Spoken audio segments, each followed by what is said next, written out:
Guys, this is Rohit Mondal from Alien Brains. Welcome to this video tutorial. Let me be a little flexible and for my Bengali people, स्वागत हो अपने सबाई के and Hindi में स्वागत है आप सब लोग का. So I changed this language while I was speaking and I used my words to say this. But for a website, don't you think if you could translate your website, it would be quite nice? Like, why I'm saying this? Because sometimes you need to appease to get global as well as local. You need to appease all your people, and there are certain limitations as to not everyone can understand only one language, or not everyone that does have a knowledge of English. So you might think of changing the website so that you can reach all your followers. So today I am going to do just that. What I am going to do here is I am going to show you how you can translate your website. So let's start. Mm, so I this year I already have my to save a lot of time. I already have the code written down here. You can find this entire code on GitHub in this link. You can go here. Let's dive into the code. So first of all, this thing that I told you about translating your language, this is what we call localization. Like, you need to localize your website so that you can reach your maximum number of followers. So you might be making your website in English, and while here some of your people don't even understand this language. It's natural and it's not wrong, obviously. So make life easier for them. And for this, what I am going to do, to translate my website, I am going to use I18N. This is a very famous thing. It translates, it helps you, it makes your work easier. It lets you translate your code with ease. And in here, I've used React I18 Next since I'm working here with React I18 Next. It takes a lot of features of I18 Next. I18 Next is already something independent, and React I18 Next is an extension of it.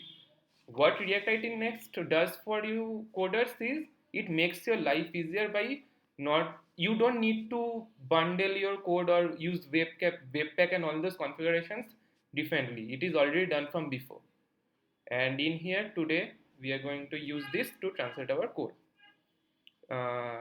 This is my index.js, the entry point here for my JavaScript code. As you can see here, these are all normal language coding stuffs that we usually do. Like, this suspense is for when your loading is happening, and if something it takes a lot of time, it fallbacks to this thing. You can obviously make this UI a much better one to look at.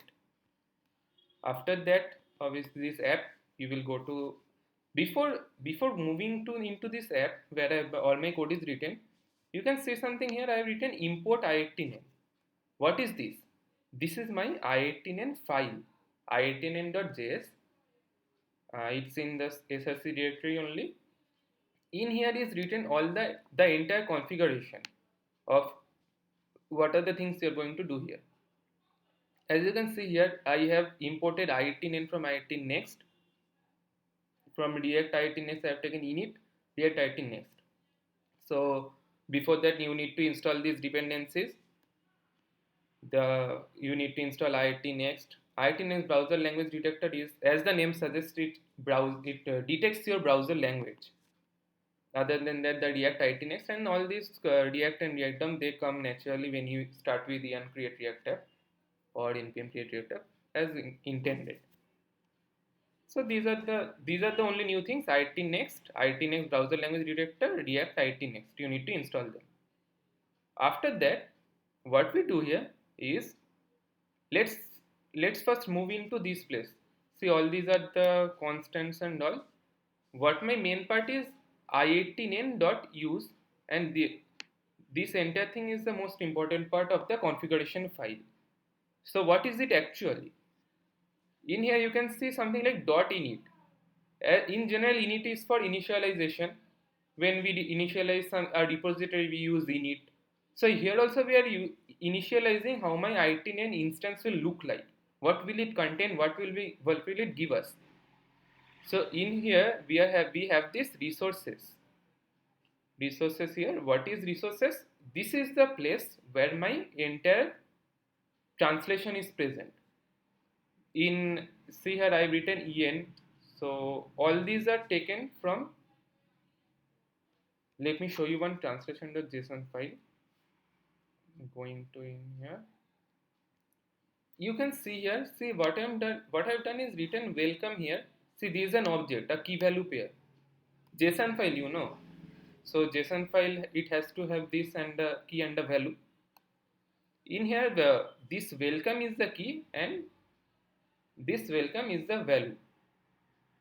Does it seem a little weird? The two names are same. Why I have put it here is, since I am, first of all, I am initializing in English only, everything. So for welcome, it shows welcome. When you go to the Bengali part, in my code I have done for English, Bengali and Hindi, and you can always add more languages like this. So in Bengali, see what welcome gives us is the Bengali part, Shagoto. And for Hindi, it gives, for welcome, for the same key, it gives Swagat hai. So which is why when I clicked on English, it showed welcome. By clicking on Bengali, it showed Shagoto, and Hindi, Swagat hai. That's how we translate, like by clicking on the whatever we want, the whatever the user wants, how he wants to look at the website, he will do this.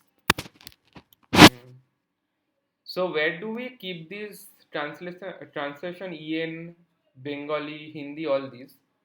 These are present in the you will click on you will create a locals folder, and in there you will have the Bengali, English and the Hindi. This is how the resources, this is how you should write. These en, b, all these are, you can use the any kind of code. You can, for in place of en you can write eng. That is not a hard and fast rule, but when you use en or b or hi, try using that everywhere, because later also you will see en, b and hi has been used. We will move into that.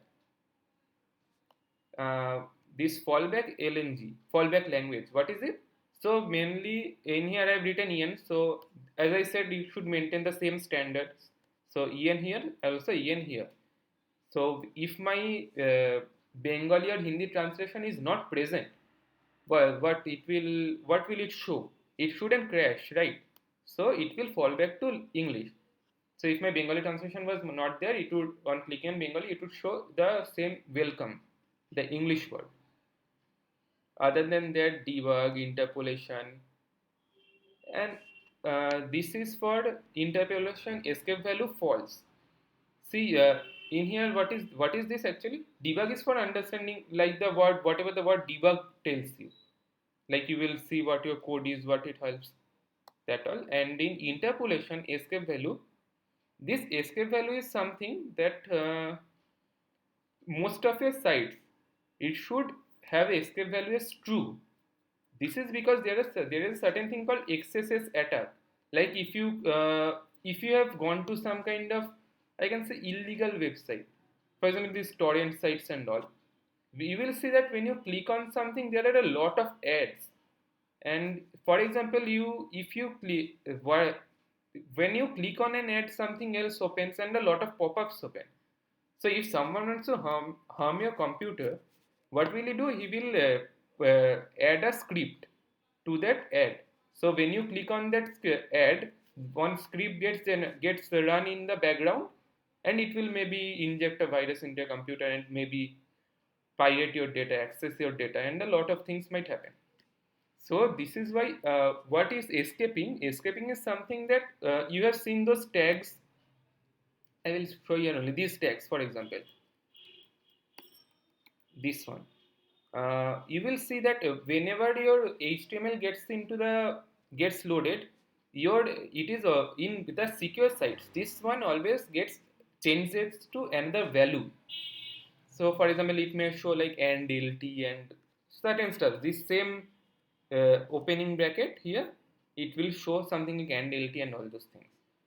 So what it does is, by changing this thing into another lt and such stuffs, it will not allow the guy who is trying to access your computer by running a defined script. It will not allow him to add a script to it because he can't even find this tag. Because script tags are mostly written like script, and in here somebody might write down something, some code and all. So this when this gets when this changes this thing, he can't even access where your script tag is. So that way he can't even inject a script into your code, and hence by escaping your computer is saved from getting attacked by something else, by any viruses, certain stuff.